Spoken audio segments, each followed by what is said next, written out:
এই তিনটা ভূমিকম্প এখনো আসা বাকি আছে। নবীজি বলেছেন একটা পৃথিবীর পূর্ব দিকে হবে। পূর্ব দিক কোন দিক?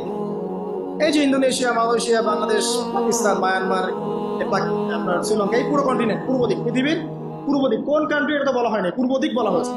এবং এখানে ভূমিকম্প বলা হচ্ছে না, বলা হচ্ছে ভূমি খসে যাবে, মানে পুরো ভূমিটা নিচে চলে যাবে। এখন যারা এগুলো নিয়ে গবেষণা করেন তারাও কিন্তু সেম কথাই বলছেন, খেয়াল করে দেখেন। তারা হয়তো বিজ্ঞান দিয়ে ব্যাখ্যা করছেন, কিন্তু হাদিসে কিন্তু এটা বলা আছে। আরেকটা হচ্ছে পৃথিবীর পশ্চিম দিকে।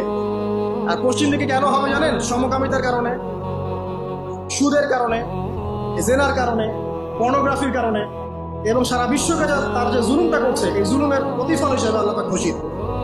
এর কোনো অস্তিত্বই থাকবে না। এখন মনে হচ্ছে না যে পুরো সারা ওয়ার্ল্ডকে রুল করছে, অস্তিত্বই থাকবে, ভূমিধস।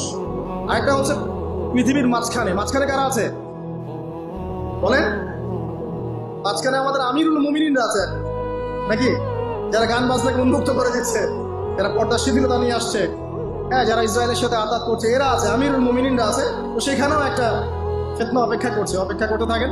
তো এই কথাটা বলতে গিয়ে আমি এখানে এসেছি। পৃথিবীতে কিন্তু এখনো তিনটা বড় বড় ভূমিকম্প বাকি আছে।